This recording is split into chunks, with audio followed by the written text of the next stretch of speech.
ভারত পাকিস্তান ম্যাচের পর বিশ্বকাপের সবচেয়ে বড় এল ক্লাসিকো ধরা হচ্ছে বাংলাদেশ শ্রীলঙ্কা ম্যাচকে, যেই ম্যাচের জন্য গোটা ক্রিকেট বিশ্ব আছে অধীর আগ্রহে।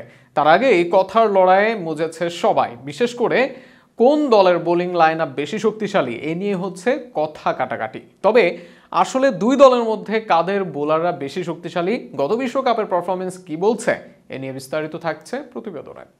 ফুটবলে আর্জেন্টিনা ব্রাজিল, ক্রিকেটে ভারত পাকিস্তান। এতদিন ক্লাসিকো বলতে এদেরকেই বুঝতো ভক্ত সমর্থকরা, কিন্তু ধীরে ধীরে বাংলাদেশ শ্রীলঙ্কার লড়াই যেন ছাড়িয়ে যাচ্ছে তাদের, আরো বেশি প্রতিদ্বন্দ্বী হয়ে উঠছে সময়ের সঙ্গে সঙ্গে। এখন ক্রিকেট বিশ্বের সবচেয়ে বেশি জমজমাটপূর্ণ হয় এশিয়ার এই দুই দলের ম্যাচ।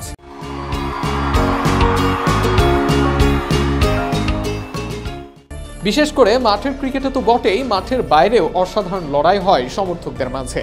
এমনকি 22 গজেও ক্রিকেটারদের নতুন নতুন সেলিব্রেশন আলোচনায় রাখে ম্যাচগুলোকে। এবার টি-20 বিশ্বকাপেও এই দুই দল একই গ্রুপে, যেখানে টাইগাররা তাদের বিশ্বকাপ মিশন শুরু করবে লঙ্কানদের বিপক্ষে ম্যাচ দিয়ে। তার আগে প্রশ্ন উঠেছে বিশ্বকাপে কোন দলের বোলাররা বেশি শক্তিশালী, অতীতের সফলতা কি বলে। সেদিক থেকে 2022 টি-20 বিশ্বকাপের পরিসংখ্যানের দিকে তাকালে দেখা যায় ওই আসরে সর্বোচ্চ উইকেট শিকারী ছিলেন লঙ্কান দলের বর্তমান অধিনায়ক ওয়ানিন্দু হাসানাঙ্গা। সেই আসরে বল হাতে অসাধারণ সময় কাটিয়েছেন তিনি। 8 ম্যাচে 15 উইকেট নিয়েছিলেন এই লেগ স্পিনার, যেখানে ইকোনমিক রেট ছিল 7-এর নিচে, আর প্রতি 1 উইকেটের জন্য খরচ করেছিলেন মাত্র 13 রান। তবে সেখানে উল্লেখযোগ্য বিষয় হলো শ্রীলঙ্কা বাছাই পর্ব খেলে মূল মঞ্চে এসেছিল, তাই অপেক্ষাকৃত দুর্বল দলের পাশাপাশি ম্যাচও বেশি খেলার সুযোগ পেয়েছিল তারা। অন্যদিকে গত টি-20 বিশ্বকাপে বাংলাদেশের সেরা বোলার ছিলেন পেসার তাসকিন আহমেদ। অস্ট্রেলিয়ার মাটিতে এই পেসারের পারফরমেন্স ছিল অসাধারণ। মাত্র 5 ম্যাচ খেলে তিনি নিয়েছিলেন 8 উইকেট, গড় ছিল মাত্র 16। সেক্ষেত্রে তাসকিন অবশ্য 3 ম্যাচ কম খেলার সুযোগ পেয়েছিলেন হাসানাঙ্গার থেকে।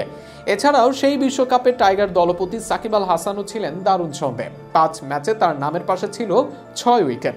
তবে লঙ্কান স্পিনার থিকসানা মোটামুটি উজ্জ্বল। এর বাইরে টাইগার পেসাররা বেশ এগিয়ে ছিলেন লঙ্কান পেসারদের তুলনায়, বিশেষ করে ফিজ ও শরীফুল তুলনামূলক ভালো করেছেন। এদিকে 2021 বিশ্বকাপের দিকে তাকালে দেখা যায় সেখানেও ভালোই করেছিলেন হাসানাঙ্গা, হয়েছিলেন সর্বোচ্চ উইকেট সংগ্রাহক। অপরদিকে সেবার সাকিব আল হাসানও দেখিয়েছেন নিজের স্পিন ভেলকি। 6 ম্যাচে 11 উইকেট নিয়ে হয়েছেন টুর্নামেন্টের 4র্থ সর্বোচ্চ উইকেট সংগ্রাহক।